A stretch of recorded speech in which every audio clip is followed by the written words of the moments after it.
we're here in Canada, Vancouver. We're at Bibiano Fernandez Academy, Flash Academy, and we're just having an amazing seminar where I started off with the gi, and I was teaching just my basic game, which is close guard. I feel like it's a super basic game, but a very efficient one. And now we're on to Diogo's session, which he's showing some no-gi stuff, where I can't say that he's the king.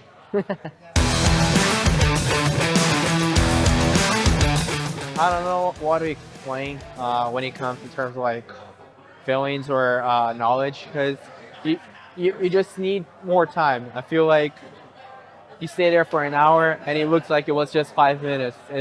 There's so much to learn, so much that like it's just a completely new world for me. And I feel like MMA, it's maybe a future plan for me into the future. It's not something that I take out of the card, but I still need to think a lot about it. And looking into a perspective from Bibiano, which is such a legend, a guy that has been doing this for such a long time, is just amazing. And it was such a fun class. I'm just glad that he didn't put us to sparring, because then I would have been pretty badly injured. But I was just very happy to learn, of course, get a good workout in. Even though I'm from Jiu Jitsu, I feel like getting to do different arts, different martial arts, is like a very grateful, like a very inspiring moment for you. Great question. For me, I feel like the Grand Slam was a plan that I did not have in mind for 2024. I wanted to do Worlds, yes. I never thought about doing a Grand Slam in 2024. I just wanted to get back my title. 2022, I was able to get a grasp of Worlds and EBCC at the same year. And I feel like if I did win that year, maybe I wouldn't be the man that I am today. So I feel like God has, his timing for everything. I just got my world title back. Got like the whole Grand Slam thing.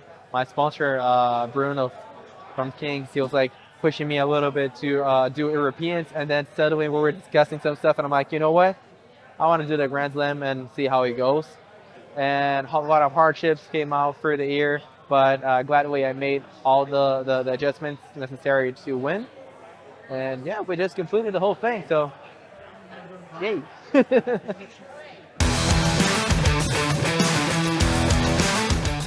I feel like the combination of like Indian people with black people, they're a very good combination. Most of my family, I feel like we came from martial arts.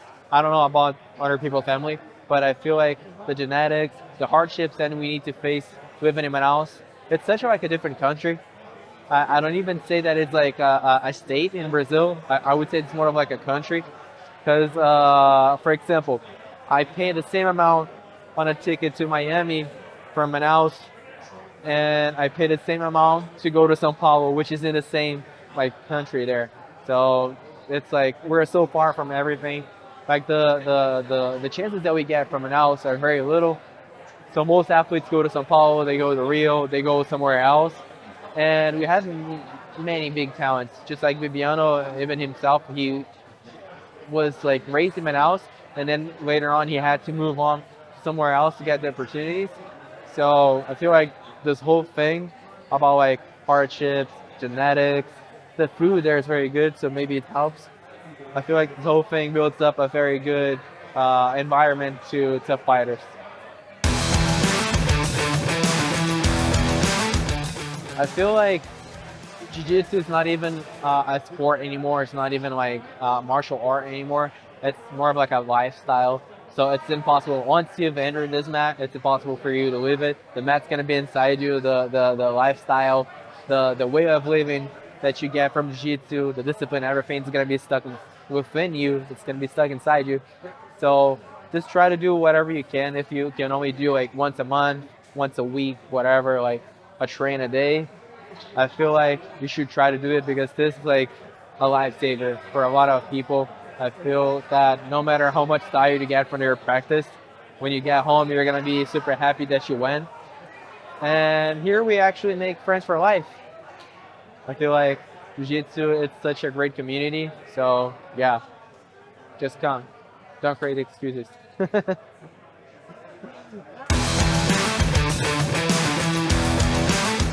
is Nitro. You meant on gi and no gi? I mean, either. But I found kind of harder in Okay. I can show quickly. Chicken feet? Okay, so when we're talking about the side, I'm just gonna do a very quick walkthrough. When we're talking about the side in the gi, for example, we're talking about going either to the side of the lapel or to the side of the sleeve. Normally, in the no gi, I'd rather go to the side of the lapel, which would be the collar.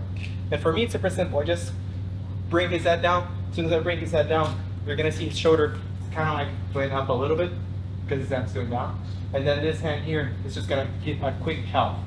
So as soon as I use that like rotation, kind of like a steering wheel, Diogo's gonna be a little off balance. As all I need is a little kick on the leg. That's all I do in the competition. So I just feel up, boom, the tension, walking with Diogo. I like to make him posture a little bit sometimes, put the pressure, he postures, he goes, and then I do at the same time. Because then as soon as he has to step forward, it's easy to go. And then for me, it works in the no gi, at least for this side. I try to go for the side of the arm. He goes to very well. I just need this one now, put this one down, and then hand goes to that side. So you can do it on either side, really? Yes. The thing you need to do is the steering wheel. That's the main thing. Either go down to the side of the lapel, which is the one that works better for me, the collar, but you can go to the other side. So you just need to make sure that his head goes down, and then as soon as he's off balance, you're just gonna do a little sweep to the side. Maybe if you walk out of his way, it's gonna be a bit easier. 1, 4, 2. Good.